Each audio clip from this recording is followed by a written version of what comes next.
Well, you guys may not know necessarily where to go with the Falcons because it is kind of a pick 'em between the Falcons and Texans for this Sunday. But where you may know that you are going to go is with the Hawks come October 10th, because you're going to be, I would assume, all eyes in to see a couple of different things. October 10th, of course, is the first preseason game. They are hosting the Cavaliers. And it's a new look squad, but it's also kind of a revisit of the new look squad of old, right? So this is our opportunity for Quin Snyder. He's kind of like a pseudo rookie because he did have 22 regular season games with the Hawks last year, and of course a little bit of a postseason run there as well. But this is also Dejounte 2.0, right? So we'll get an opportunity to see if under Quin Snyder for a full That's what we're season. doing already, T. We already giving him a name. I'm trying to like it. I like it.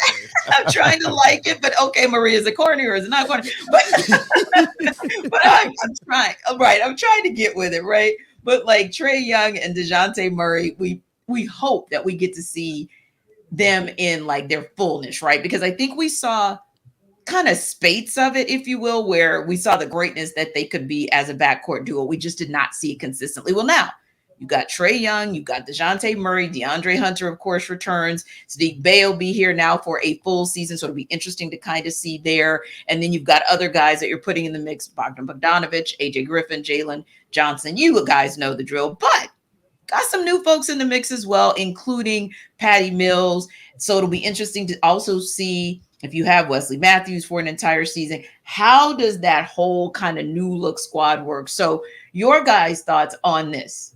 Pressure. Is it on Trae Young as far as how to make this new look squad work, or is this really not as much of a pressure packed season because it has the feel of maybe I don't want to say rebuild, reset? I don't know. What do you think? I always think there's pressure on Trae Young, and I think there's been pressure on Trae Young ever since he got to Atlanta, and even more so now because we've seen him for he's entering his 6th season with the Hawks, and this is the first full year, as you mentioned, Tenitra, under Quin Snyder, and he hypes Quin up so much in his relationship with Quin, and so we've heard that for so long. You want to start to see, okay, when is that going to pay dividends? Granted, it wasn't really going to do that in the few games that Quin was coaching with the Hawks. So now it's the first full season. Finally, Trae is vocally happy with the coach that they have, and he is the face of this franchise. And he's been very vocal about everything, I think, especially with his new podcast. So, yeah, I think there's pressure on Trae Young. And you talk about what we all believe to be one of the best backcourts in the league. But there was not consistency. I mean, you hit it right on the head. So are we going to get consistency out of, what did you say, DeJounte? Is that right? DeJounte. I love that. That's really good. No, but seriously, that's the pressure that I feel, and specifically on Trae, because there's always going to be pressure on somebody that's the face of a franchise. That's how it is. But he's going to have to be the one to facilitate a lot of things for this team. And yeah, there are some new faces, and there's a lot of guys that are kind of similar as last year, but I'm interested to see how Quin works all this out, because he's very different than I think the previous 2 coaches that the Hawks had. Indeed, I think you make a great point. Excuse me, LT. I think you make a great point, Maria, because I feel like that's where the pressure is. Like, I feel like the pressure is on Quin Snyder because they are banking solely on him, his coaching acumen to get this team where it needs to be. Because we heard the rumors of Pascal Siakam. There was some conversations. They made one or too much. Pascal Siakam said, "I ain't re-signing with nobody, specifically the Atlanta Hawks. If y'all trade for me." So it was just kind of all these things kind of happening, and Landry Fields trying to figure out what's going on. But he came out and said, "Hey, we're cool with where we are." And I think that, if you're saying that we're cool with where we are, by just trading John Collins and that being the biggest move that you make in the offseason. Now, of course, Dejounte Murray getting paid, that's kind of a big deal. But you're trading a guy like John Collins, who's been around for this team since the beginning of this whole rebuild, the official rebuild back then, T. We could definitely call that a rebuild. And when you trade a guy like that away, I really feel like, and you don't really add to your spot, I really feel like Quin Snyder is the guy.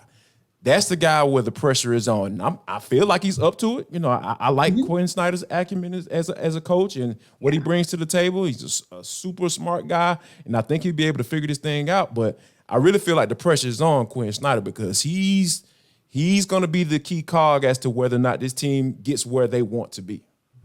Yeah, and he probably is what I would call an X factor as well. But I'll throw another one in the mix. I'm going to agree with Maria that Trae has pressure on him, although Dejounte tried to deflect some of that pressure.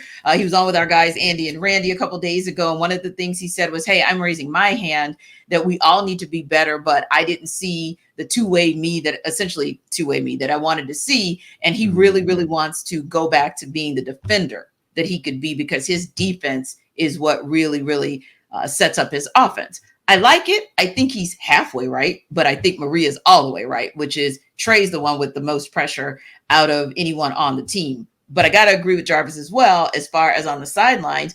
Quin, Snyder, these guys in the front office got so nervous when they found out that you might actually consider coming back as a coach to the league, and the whole league was like, we want you.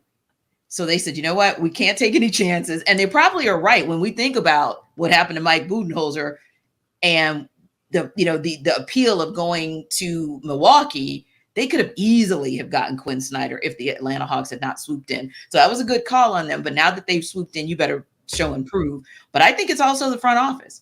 Landry Fields, you were just as much a part of making the call. And I get, the new CBA and the apron strings that might, tie you in, if you will. But you were just as much a part of making the decision not to push the envelope and go after another big name star who could have made a difference, especially at the 3 and the 4 position. Let's just keep it real. So I think there's a lot of pressure there on that front office as well to say, okay, you said that you think you've got enough of a squad that at a minimum won't be in another play-in tournament for a third year running. So let's just see what this ends up being. But I also could see the three of us having this conversation in about 3.5 months as well, when we're closing in, or when we start to have those conversations and we start to hear the rumors about what's going to happen ahead of that trade deadline. That might actually be the telltale for everybody, for Trae, for Quin Snyder, for Landry Fields, to see if in actuality there's anything that they need to do in order to take some of that pressure off of them if they're not where we think they need to be come about that December, January timeframe. I think the other thing is this, guys, very intrigued. I had a great conversation with a guy we all know and love, David Locke, who of course is the voice of the Utah Jazz, but also does Locked On Jazz. And of course, he is our visionary for the Locked On Sports Network. And one of the things we asked him last night was, where's the excitement coming from as far as John Collins, right? Because we were thinking, okay, Colin Sexton, that's exciting. And some of the other guys that are surrounding him, but they're actually excited in Utah about John Collins and what they think they can do with JC in their particular offense. So I said to myself, and I said to David Locke as well, do you really actually think we're going to regret? Because he said he thought we were going to regret the departure of John Collins. So I got to ask you guys, they've got Lauri Markkanen, they've got Colin Sexton, they've got JC. I think he's in the right place. I don't think there should be any regret of the departure of JC, but do you guys think there's any point where the Hawks may say, ooh, maybe we made the wrong call? I think if they don't do anything to help that front court, yeah, sure. And he goes off in Utah like everybody thinks he will. And Right. I think John will be on a mission to do because of what happened to him over the last couple of years. If I'm JC, I'm doing everything I can to show everybody why I should have stuck around Atlanta and why people shouldn't have been pushing me out the door forever. And I just don't think his full game was reached to its potential here, whether that be a mix of the coaches or the pieces to the puzzle on the several different teams that he's been a part of since he was in Atlanta. I think, Tenitra, like you said, he's in a really good position in Utah, and everybody wishes John the best. He's the greatest person. So nice. Still can't believe he's 25. He seems like he's 40 years old. He's so mature. So he was such a pleasure to be around. But off the basketball or on the basketball court, I really think that a certain level of his game is going to be unlocked in Utah. I really have a lot of confidence in that. He went through so much stuff here, whether that be the drama of the coaches changing in and out, whether that be different pieces or taking away the things he's good at. That happened a couple different times in Atlanta. So if I'm him, I'm on a mission to make sure that the team regrets trading me away. And if you're Atlanta, you are not happy with the way that went down. They really didn't get anything back from John away. And granted, he was at one of the lowest points in his career statistically. So giving him away is basically what you had to do. Kind of felt salary dump, in my opinion. But yeah, going back to that's what it was. It was salary. Yeah. Yes. and going back to what you said, Tenitra, like you're looking at the front office. Hey, help this front court out, because I know you've got some of the younger guys you had mentioned off the top two, like AJ Griffin, Jalen Johnson. You have Onyeka Okongwu, who you want to be the big O that we saw towards the end of the year last year. Yes. But I don't know. I really would like to see them put some more pieces in place to not only replace what John Collins did when he was great, but to make it better. And I just don't know where that's coming from right now. I think the Atlanta Hawks will regret trading John Collins. I can't believe I'm saying this. I know. I'm like, wait a minute. Oh my God, are my earbuds? So but go on. Let me elaborate.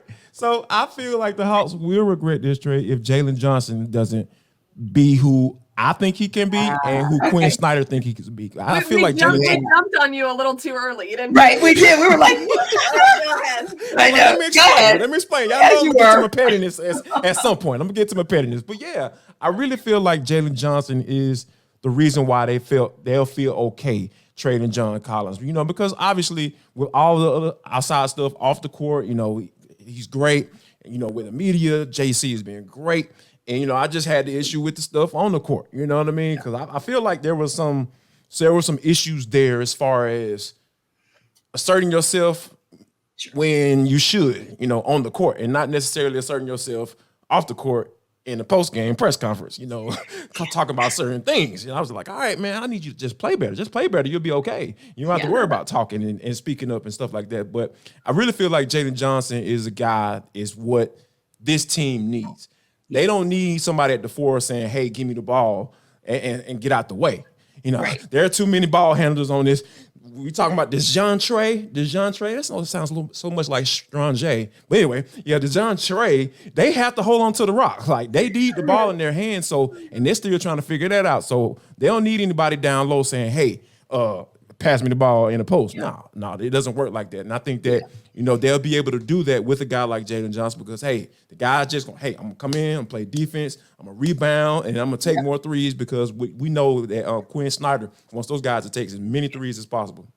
Indeed. And that is why I'm also intrigued by the opportunity to see Saddiq Bey for an entire season and what Quin Snyder is able to do with him for the offseason because he just kept on warming up. So gotta love what we saw out of him. And I do think that the only way, I agree with you guys, I don't think there will be a regret, but I also think if there is a regret, it will be because somehow, some way, maybe the collective at the four, and when I say collective, meaning the guys that we mentioned, a double O when he's playing the four, Saddiq or JJ, if they're not doing it collectively, that's when maybe they'll look and say, did we give up on him too soon? Unfortunately, we won't know until February 27th, because that's when the Utah Jazz come to town. And unfortunately, that is after the trade deadline. So it'll be intriguing, interesting stuff for us to check out. But if you guys want to talk more ATL sports, you want to weigh in on what you think about whether or not JC should still be here or it was a good look, even though they didn't get anything for him, you can get your fix. Have your one-on-one with Jarvis and Subtext.